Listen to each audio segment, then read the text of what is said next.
everyone, my name is Gungun Sharma and I am doing my CA with BCom। और आज की video में मैं कुछ बेसिक डाउट्स क्लियर करने वाली हूँ जो कि सभी स्टूडेंट के दिमाग में होता है, जो कि मेरे भी दिमाग में थे जब हम अपनी CA जर्नी स्टार्ट करते हैं, so that you can also start your CA journey. So let's get into the video. तो फर्स्ट क्वेश्चन, तो सबसे पहले हम लोग स्टार्ट करेंगे रोड मैप से कि आप क्या क्या करना पड़ता है। तो इसमें बेसिकली 4 स्टेजेस होती हैं। फर्स्ट स्टेज होती है CA फाउंडेशन, जिसमें सिर्फ एक एग्ज़ाम होता है फाउंडेशन का, उसमें 4 सब्जेक्ट होते हैं। सेकंड होता है CA इंटरमीडिएट, जिसे हम लोग CA इंटर भी कहते हैं। उसमें 2 एग्ज़ाम होते हैं, एक ग्रुप 1 और ग्रुप 2। आप चाहे तो दोनों ग्रुप साथ में भी दे सकते हैं या अलग अलग भी दे सकते हैं। उसके बाद इसमें बेसिकली इंटर के अंदर 8 एग्ज़ाम होते हैं, 4 ग्रुप 1 के और 4 ग्रुप 2 के। उसके बाद होती है आर्टिकलशिप, जो कि होती है 2.5 साल के। 2.5 साल की आप आर्टिकलशिप करनी पड़ती है, जो कि अब शायद 2 साल की हो गई है। और फिर लास्ट में आता है CA फाइनल। ये हो गया रोड मैप। अब ये सब करने के लिए आपको करीबन 4 से 5 साल, मिनिमम 4 to 5 ईयर्स लगते ही लगते हैं। मतलब उससे कम तो नहीं लगेंगे। चाहे अगर आप फर्स्ट अटेम्प्ट में भी क्लियर करेंगे तो भी आपको ईजिली 4 to 5 ईयर्स क्लियर करने में लग जाते हैं। एक डाउट जो सभी के दिमाग में होता है लगभग, कि हम CA कब स्टार्ट कर रहे हैं, 10th के बाद कि 12th के बाद।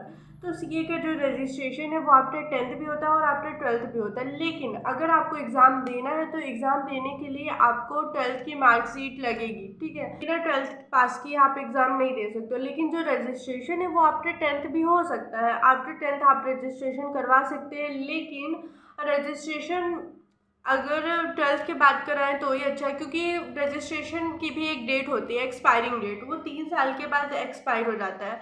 तो अगर आप 10th में रजिस्ट्रेशन करवाते हैं, उसके बाद आपको 2 साल तो 12th निकालने में लगेगा। उसके बाद आपके पास सिर्फ 1 साल का टाइम रहेगा CA पास करने के लिए। इससे बेटर है कि आप आफ्टर 12th ही रजिस्ट्रेशन करवाएं, ताकि आपके पास 3 साल का टाइम रहे रजिस्ट्रेशन करवाने के लिए, ताकि आपके पास 3 साल का टाइम रहे जिसमें आपका रजिस्ट्रेशन वैलिड हो। उसके बाद नेक्स्ट क्वेश्चन जो आता है, और हाँ, CA का जो रजिस्ट्रेशन है वो पहले 4 साल के लिए होता था। 4 साल के बाद उसका रजिस्ट्रेशन एक्सपायर होता था, लेकिन अब न्यू रूल्स आ गए तो उसकी वजह से 3 साल के अंदर उसका रजिस्ट्रेशन एक्सपायर होगा। CA का एग्ज़ाम 1 साल में 3 बार होता है, जनवरी, मई और सितंबर में। तो यानी कि आपको 3 साल में 9 अटेम्प्ट मिलते हैं एक फाउंडेशन क्लियर करने के लिए। सेम इंटर में भी होता है और सेम फाइनल में भी होता है। उसके बाद नेक्स्ट क्वेश्चन जो है वो है रजिस्ट्रेशन फ़ीस। हाँ, नेक्स्ट क्वेश्चन सब लोग पूछते हैं कि उसकी रजिस्ट्रेशन फ़ीस कितनी होती है। तो फाउंडेशन में उसकी रजिस्ट्रेशन फ़ीस होती है 9,000 प्लस 200 जो रहता है वो प्रोस्पेक्टस फीस रहती है, प्लस अगर आप स्टूडेंट जर्नल लेते हैं या मेंबरशिप जर्नल लेते हैं तो उसकी 400 रहती है मिनिमम। तो टोटल आपका 9,800 टोटल कॉस्ट लगती है आपकी। फिर उसके बाद आता है इंटर की फ़ीस रहती है 18,000। तो बेसिकली ये बोथ ग्रुप की रहती है 18,000। अगर आप फर्स्ट ग्रुप की रहती है 9,000 एंड सेकंड ग्रुप की भी होती है 9,000, तो टोटल मिला के उसकी कॉस्ट रहती है 18,000। उसके बाद जो CA फाइनल की जो रजिस्ट्रेशन फ़ीस रहती है अप्रॉक्स 22,000 रहती है CA फाइनल की रजिस्ट्रेशन फ़ीस। उसके बाद आप जितने भी एग्ज़ाम देंगे सबकी एग्ज़ाम फ़ीस भी लगती है, चाहे आप 1 साल में कितने भी एग्ज़ाम दें। तो एग्ज़ाम फ़ीस जो रहती है, जो कि एग्ज़ाम की 1-1.5 महीने पहले ही आपको भरनी पड़ती है, उसकी डेट आती है बेसिकली। तो उसकी एग्ज़ाम फ़ीस जो रहती है वो होती है 1,500 आपको पर एग्ज़ाम फ़ीस पे करना पड़ता है।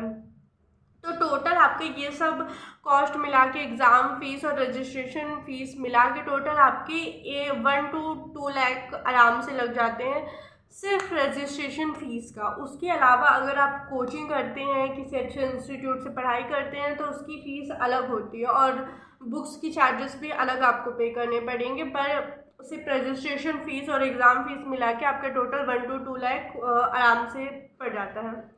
उसके बाद फोर्थ क्वेश्चन जो रहता है कि बुक कैसे ऑर्डर करें। तो जब आप रजिस्ट्रेशन करवाते हैं, जैसे एग्जांपल आपने सीए फाउंडेशन का रजिस्ट्रेशन करवाया, तो रजिस्ट्रेशन करवाने के बाद आपको मिलता है, जब आपका रजिस्ट्रेशन सक्सेसफुल हो जाता है उसके बाद आपको एक आईडी पासवर्ड मिलती है और उसके साथ आपको कूपन मिलता है। तो वो कूपन आपको अलग से नहीं दिया जाता, वो आईडी पासवर्ड में इंक्लूडेड रहता है, आपकी आईडी में अटैच रहता है, ठीक है। तो जब आपका रजिस्ट्रेशन सक्सेसफुल हो जाता है तो आप ICAI की वेबसाइट पर जाके वहाँ पे एक CDS पोर्टल होता है, तो इस CDS पोर्टल पे जाके अपना स्टडी मटेरियल ऑर्डर कर सकते हैं।